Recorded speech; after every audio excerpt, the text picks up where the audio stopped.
नमस्कार, न्यूज 18 मध्य प्रदेश छत्तीसगढ़ देख रहे हैं आप और बुलेटिन की शुरुआत बड़ी खबर के साथ करेंगे, जहां नागालैंड से खबर है। खाई में एक ट्रक जा गिरा है। 500 फीट गहरी खाई में गिरा है यह ट्रक। असम के मरियानी से नागालैंड जा रहा था यह ट्रक। उसी दौरान हादसे का शिकार हुआ है। नागालैंड के ट्वेनसांग जा रहा था यह ट्रक, तभी यह बड़ा हादसा हो गया है अभी।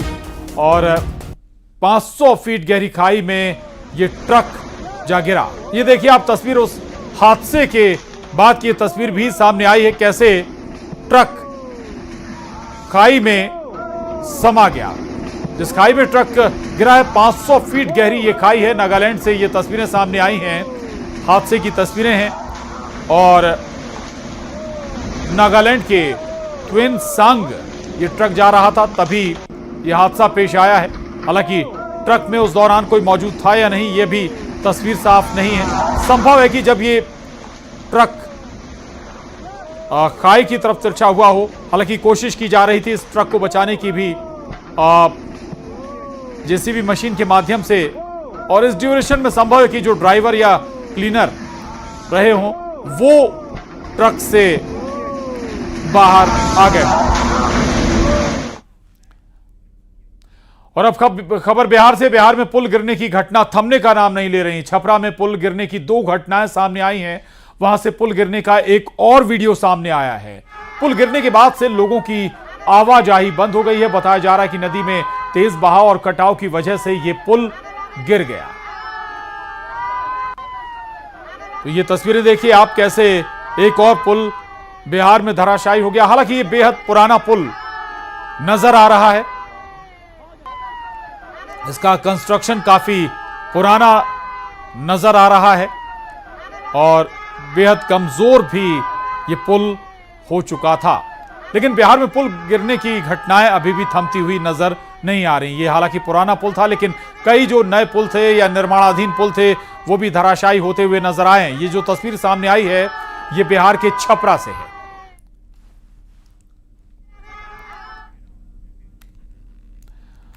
और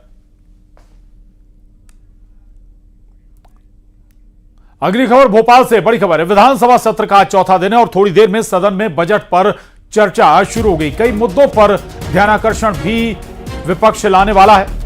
वृद्धावस्था पेंशन को लेकर भी ध्यानाकर्षण लाया जाएगा। इसके अलावा यूनानी महाविद्यालय पाठ्यक्रम का मुद्दा भी उठाया जाएगा। और साथ ही लाडली बहना की राशि का मुद्दा भी विपक्ष जोर शोर से उठाने की तैयारी में है। पूर्व विधानसभा अध्यक्ष सीतासरण शर्मा भी आयुष मंत्री का ध्यान आकर्षित कर सकते हैं। तो आज मध्य प्रदेश विधानसभा सत्र का चौथा दिन है, जहां न केवल बजट पर चर्चा होगी, वहीं कई ऐसे मुद्दे हैं जिन्हें विपक्ष उठाने के प्रयास में रहेगा, कोशिश करेगा। और किसान बेरोजगारी सहित लाडली बहना योजना,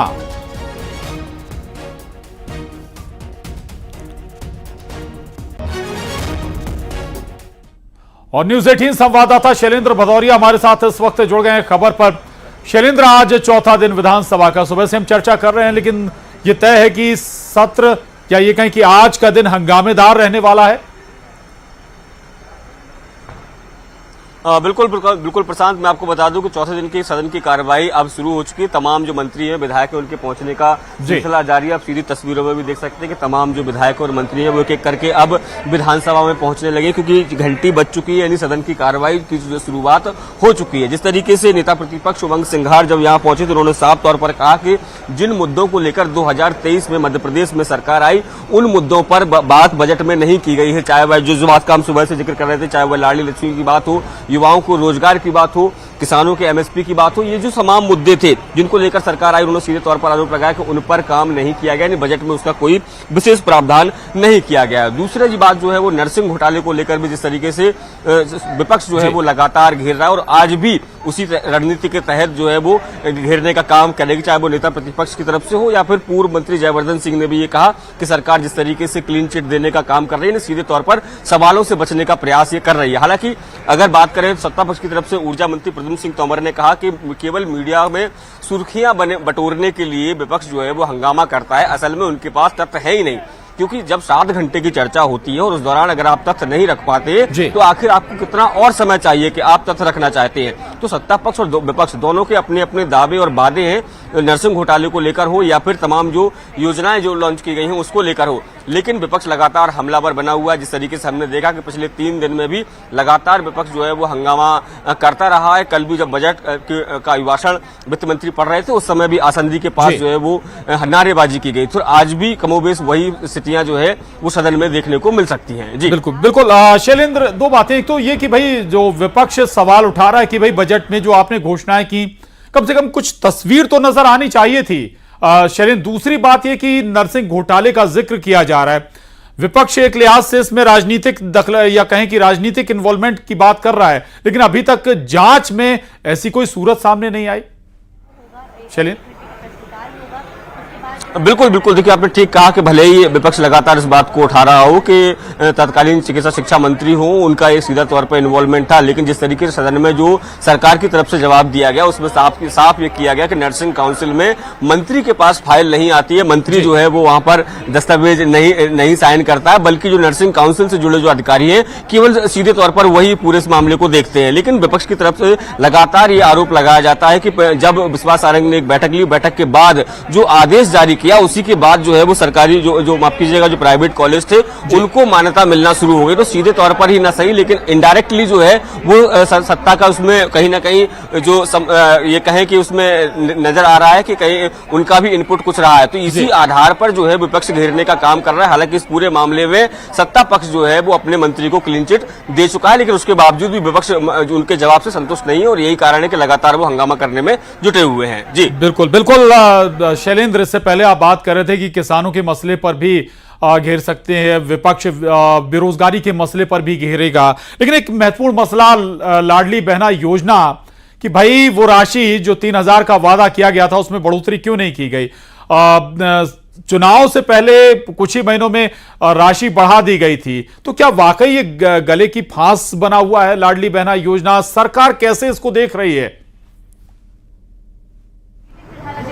देखिए बिल्कुल आपने ठीक कहा, जिस तरीके से जब तत्कालीन मुख्यमंत्री शिवराज सिंह चौहान के द्वारा इस योजना की शुरुआत की गई तो शुरुआती महीनों में इस योजना के तहत 1,000 रुपए महिलाओं को दिए जा रहे थे, लेकिन महज कुछ ही महीनों में इस राशि को बढ़ाकर 1,250 रुपए कर दिया गया। और जिस तरीके से चुनाव कैंपेन में ये लगातार ये नारा दिया गया कि बहनों को 3,000 रुपए तक ये राशि बढ़कर जाएगी, लेकिन इस बजट में ये उम्मीद थी कि कुछ राशि बढ़ोतरी के कुछ संकेत जरूर मिलेंगे, लेकिन जिस तरीके से जो बजट आया उसमें कहीं इस बात का उल्लेख नहीं है कि लाडली बहनाओं को जो 1,250 रुपए दिए जा रहे हैं उसकी राशि बढ़ाई जाएगी। और यही कारण है कि विपक्ष इस मामले पर सरकार को घेरने का काम कर रहा है, चाहे वह गेहूं की एमएसपी हो, धान की एमएसपी हो या फिर युवाओं को रोजगार की बात हो। क्योंकि देखिए जिस तरीके से रोजगार की जो प्रावधान इस बजट में किए गए उसमें अधिकांश रोजगार जो स्वरोजगार के तहत या कौशल विकास के जरिए देने की बात सरकार कर रही है, न कि सरकारी नौकरी देने की बात कर रही है। तो इसको लेकर जो है विपक्ष लगातार सवाल खड़े कर रहा है कि 2023 में जो आपके प्रमुख बिंदु थे कि हर साल आप 1 लाख लोगों को रोजगार देंगे,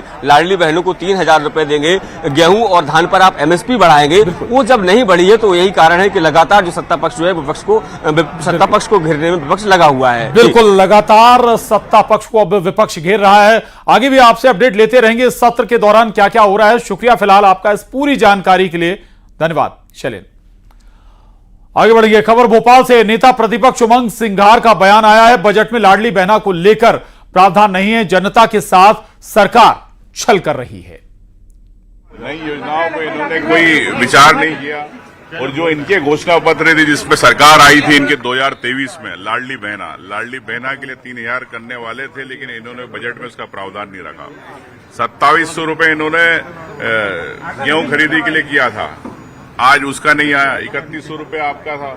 तो मैं आपसे कहना चाहता हूं कि गेहूं हो, चाहे धान खरीदी हो, चाहे लाडली बहना, ये महत्वपूर्ण योजना है जो सरकार अपने एजेंडे में थी, घोषणा पत्र में था।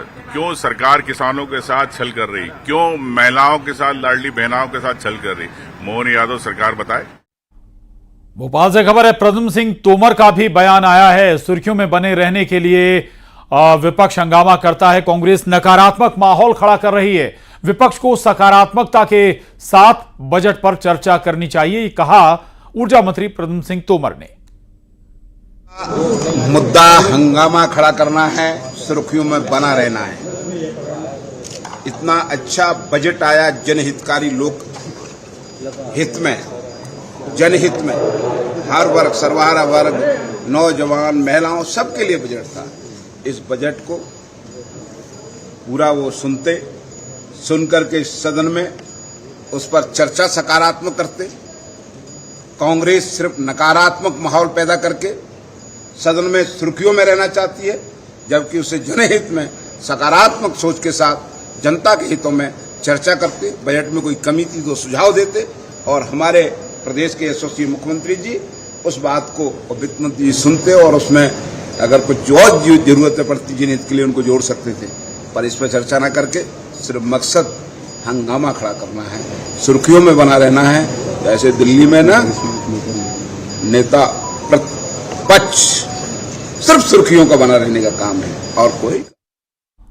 और एक और बड़ी खबर है, भोपाल से फिर बीजेपी में शामिल हो सकते हैं लक्ष्मण सिंह। लक्ष्मण सिंह को बीजेपी में शामिल होने का न्योता मिला है, कभी भी बीजेपी में वापसी कर सकते हैं कांग्रेस नेता लक्ष्मण सिंह। दिग्विजय सिंह के छोटे भाई हैं लक्ष्मण सिंह। खिलचीपुर से बीजेपी विधायक हजारी लाल का यह दावा है, लक्ष्मण सिंह से मेरी बात हो चुकी है और कांग्रेस में जाति सहन कर रहे हैं, ये कहना उमाकांत शर्मा का। तो ये बड़ी खबर, महत्वपूर्ण खबर है। लक्ष्मण सिंह जल्द ही हो सकता है कि बीजेपी में फिर वापसी करें। एक बार पहले भी वो बीजेपी में आए थे, हालांकि कांग्रेस में वापस लौट गए थे, लेकिन इस बार फिर चर्चाएं जोरों पर हैं, चर्चाएं गर्म हैं लक्ष्मण सिंह को लेकर कि बीजेपी में वो आ सकते हैं। इस तरह के दावे भी कुछ बीजेपी नेता कर रहे हैं। खिलचीपुर से बीजेपी विधायक हजारी लाल ये दावा कर रहे हैं कि लक्ष्मण सिंह से उनकी बात हो चुकी है। वहीं उमाकांत शर्मा ये कह रहे हैं कि कांग्रेस में जाति सहन कर रहे हैं लक्ष्मण सिंह। और हाल ही के अगर बयान भी देखें लक्ष्मण सिंह के, तो वो बीजेपी के फेवर वाले बयान ही नजर आए हैं और कई बार कांग्रेस नेताओं के बयानों को काटते हुए भी वो नजर आए हैं। शैलेंद्र भदौरिया न्यूज 18 संवाददाता भोपाल से हमारे साथ जुड़े हैं। शैलेंद्र, लक्ष्मण सिंह कभी इधर कभी उधर वाली उनकी स्थिति रही है, अब फिर से चर्चाएं जोरों पर हैं कि भाई लक्ष्मण सिंह फिर बीजेपी में आ सकते हैं, आधार इसका? जी बिल्कुल, जिस तरीके से लगातार वो अपनी ही पार्टी के खिलाफ जो है वो बयानबाजी कर रहे हैं, या ये कहें कि अपने ही बड़े नेताओं को लगातार नसीहत दे रहे हैं, जिस तरीके से राहुल गांधी नसीहत दे रहे हैं, जिस तरीके से राहुल गांधी ने अभी जो मुद्दा उठाया था उसको लेकर भी उन्होंने ये कहा कि इस तरह के मुद्दे नहीं उठाने चाहिए। तो और चाहे भाई जीतू पटवारी को लेकर दी गई नसीहत हो या फिर ईवीएम को लेकर जिस तरीके से उन्होंने कहा, उसके बाद लगातार ये कयास लगाए जा रहे हो। कई बीजेपी के बड़े नेताओं ने उनको पार्टी में शामिल होने का अप्रत्यक्ष तौर पर आमंत्रण भी दिया और कहा है कि वो उस पार्टी में नहीं रहना चाहते हैं जो राष्ट्रवादी बातें नहीं करती। और यही कारण है कि इस तरह के कयास लगाए जा रहे हैं कि दिग्विजय सिंह के छोटे भाई पूर्व विधायक और पूर्व सांसद लक्ष्मण सिंह जो है वो बीजेपी में शामिल हो सकते हैं। हालांकि इसके पहले भी वो बीजेपी में रहे हैं, एक बार सांसद भी बीजेपी से रहे और अब उम्मीद है कि एक बार वो फिर शामिल हो सकते हैं। इस तरह के कयास जो है वो सत्ता के गलियारों में लगातार लगाए जा रहे हैं। जी। और रहिएगा शैलेंद्र, लौट रहा हूं मैं आपके पास और इस वक्त हमारे साथ कांग्रेस प्रवक्ता अभिनव बरौलिया जुड़े हैं। अभिनव जी, आपके बड़े नेता के तौर पर पहचान है लक्ष्मण सिंह जी की, लगातार बेबाकी से बात रखते हैं, लेकिन ये बेबाकी ऐसा लग रहा है कि कुछ ज्यादा आगे निकल गई, बात आगे बढ़ गई। चर्चाएं हैं कि बीजेपी में जा सकते हैं लक्ष्मण सिंह। प्रशांत कटारे जी बोल रहे हैं? जी प्रशांत बोल रहा हूं। जी प्रशांत जी, बिल्कुल आप सही कह रहे हैं। देखिए, लोकतंत्र और संविधान से चलने वाला देश है ये, और सबको आजादी है अपने हिसाब से जनता की सेवा करने की, राजनीति करने की। और लगातार लक्ष्मण सिंह जी अगर रुख रख रहे हैं अपना, आप देख रहे होंगे पिछले एक महीने में लगातार उनके ट्वीट्स भी आ रहे हैं, सारी चीजें हो रही हैं, तो सबको स्वतंत्रता है अपने हिसाब से आगे बढ़ने की राजनीति में। तो लक्ष्मण सिंह जी जो भी सोचेंगे अच्छा सोचेंगे, जनता की सेवा के लिए वो किसी भी पार्टी में रहे। वो पहले भी भाजपा में रहे हैं, भाजपा के सांसद भी रहे हैं, फिर कांग्रेस में भी रहे हैं, कांग्रेस के नेतृत्व के द्वारा भी उन्होंने जनता की सेवा करी है। तो देखिए, ये उनका अपना सोचना है और इसमें कांग्रेस पार्टी कुछ नहीं कह सकती, किसी को जाने से भी नहीं रोक सकती, ना आने से रोक सकती है। जो आना चाहता है वो आता है, जो जाना चाहता है वो जाता है। अगर ऐसी कुछ सुर्खियां हैं या सरगर्मियां हैं तो इसका पटाक्षेप अब आपके द्वारा मुझे पता चला है कि ऐसा ऐसा हो रहा है या ऐसा चाह रहे हैं। जब हो जाएगा तब हम देखेंगे इस मामले में, लेकिन ओवरऑल आप समझ गए होंगे कि मेरी भावना जो कहने की है वो ये है कि अपनी स्वतंत्रता से, अपनी आजादी से हर नेता को अपनी राजनीति करने का हक है और वो लक्ष्मण सिंह जी कर रहे होंगे। जी, हालांकि अभी चर्चाओं का दौर है अभिनव जी, लेकिन चर्चाएं भी चलिए मैं लौट रहा हूं आपके पास। गुलरेज शेख साहब हमारे साथ जुड़े हैं, प्रवक्ता बीजेपी। गुलरेज साहब, पहले भी बीजेपी में आए हैं लक्ष्मण सिंह, फिर दोबारा चर्चाएं, ऐसा ना हो कि कुछ दिन आए और फिर लौट जाएं। देखिए, बात लक्ष्मण सिंह जी की नहीं है केवल जी। नहीं, मैं क्या कह रहा हूँ आपको कि लक्ष्मण सिंह जी के विषय में मैं कुछ कह भी नहीं रहा आपको। जी। लेकिन 90% कांग्रेस चाहती है बीजेपी में ज्वाइन कर ले। हम गुण और दोष के आधार पर कांग्रेसियों को एंट्री देते हैं या नहीं देते हैं। आपको पता होगा कि एक बहुत बड़े कांग्रेसी और उनके पुत्र आना चाहते थे, उनके लिए दरवाजे बंद। चुनाव से पहले तो शेख साहब आपने थोक भाव में नेताओं को पार्टी में लिया है कांग्रेस के? बिल्कुल लिया है, कार्यकर्ताओं को भी लिया है, लेकिन एक बहुत बड़े कांग्रेसी में उनको जलील नहीं करना चाहता उनका नाम लेकर।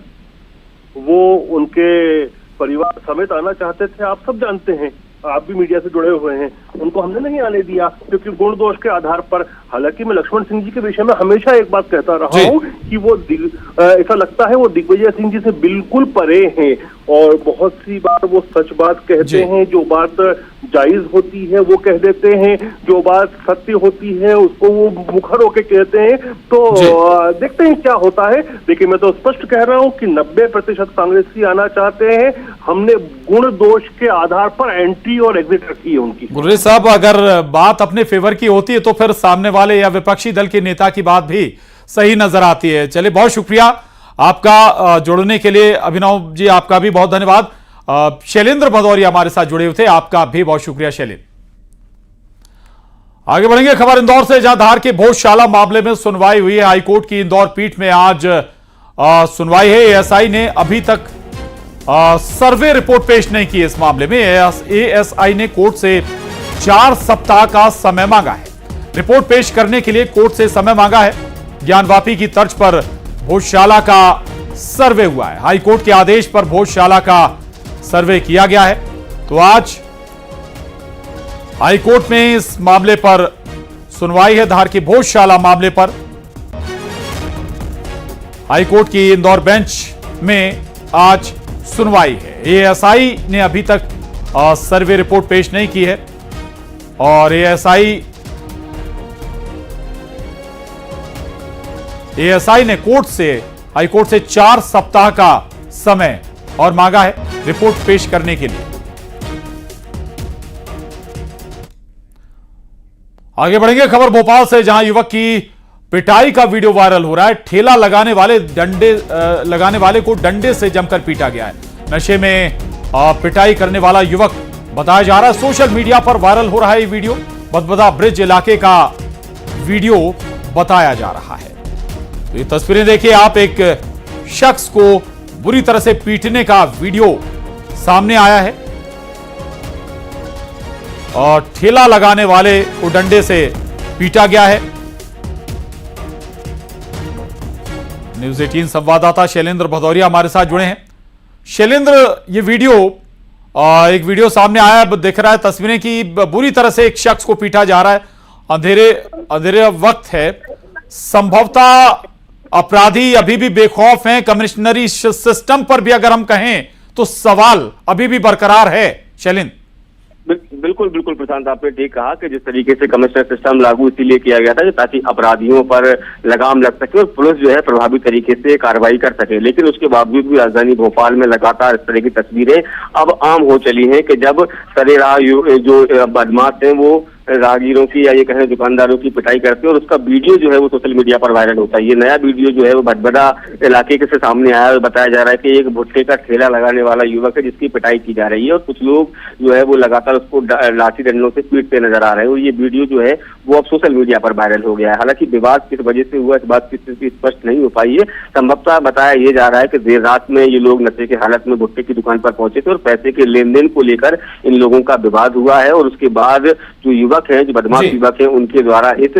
जो ठेला दुकानदार है उसके साथ भी मारपीट की गई है। जी, शुक्रिया शैलेंद्र जानकारी के लिए। तो ये तस्वीर सामने आई है और अब इसके बाद पुलिस भी एक्शन की तैयारी में है।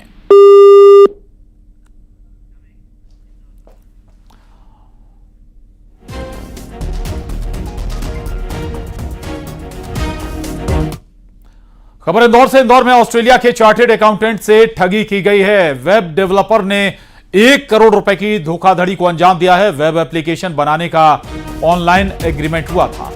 पॉल शेफर्ड की शिकायत पर मयंक सलूजा गिरफ्तार हुआ। तो ये बड़ी खबर, वेब एप्लीकेशन बनाने के नाम पर ठगी हुई है। ऑस्ट्रेलिया के इंदौर में ऑस्ट्रेलिया के चार्टेड अकाउंटेंट से ठगी को अंजाम दिया गया है। वेब डेवलपर ने 1 करोड़ रुपए की धोखाधड़ी को अंजाम दिया है और वेब एप्लीकेशन बनाने का ऑनलाइन एग्रीमेंट हुआ था। मिथिलेश गुप्ता हमारे साथ जुड़े हैं और जानकारी के साथ। मिथिलेश, कैसे ये एग्रीमेंट हुआ था? दूसरा, क्या कुछ इस धोखाधड़ी में वादा किया गया और उसे नकार दिया गया?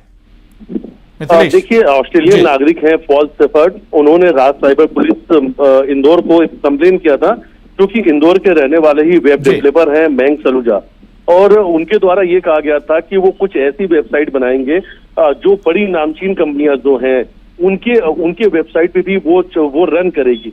यानी जो अभी तक जो उनकी वेबसाइट थी वो बड़ी कंपनियों के वेबसाइट पर रन नहीं कर रही थी। उन्होंने कहा कि वो डेवलप करके वो देंगे। तो इसके लिए बकायदा ऑनलाइन एग्रीमेंट हुआ और जो पैसे दिए गए उसकी कीमत करीब 1 करोड़ रुपए थी। 1 करोड़ रुपए ले लिए, लेकिन जो वेबसाइट बना के देना था वो वेबसाइट बना के नहीं दिए। इस पूरे मामले की शिकायत की गई और ऑस्ट्रेलियन नागरिक की शिकायत पर इंदौर के रहने वाले मयंक सलूजा को गिरफ्तार कर लिया गया। 1 करोड़ रुपए की धोखाधड़ी का पूरा ये मामला है और जिसमें 1 करोड़ की धोखाधड़ी किसी और साथ नहीं, ऑस्ट्रेलियन नागरिक साथ की गई थी। अब इनकी पहचान कैसे हुई? फ्रीलांसर वेबसाइट के थ्रू इनकी बातचीत हुई थी। इन्होंने अपने आप को बड़ा सॉफ्टवेयर इंजीनियर बताया था। इन्होंने बड़ी बड़ी कंपनियों से खुद का बताया था कि इनका खुद का एक एग्रीमेंट है जो बड़ी बड़ी कंपनियों के लिए वेबसाइट डेवलप करते हैं, और उसी आधार पर उन्होंने एक बड़ा प्रोजेक्ट लिया था। हालांकि अब गिरफ्त में है और 1 करोड़ रुपए का धोखाधड़ी का मामला है। चलिए, बहुत शुक्रिया आपका इस पूरी जानकारी के लिए, खबर के लिए। और इसके साथ ही बुलेटिन में बस इतना ही। खबरों के लिए आप बने रहिए न्यूज 18 मध्य प्रदेश छत्तीसगढ़ के साथ।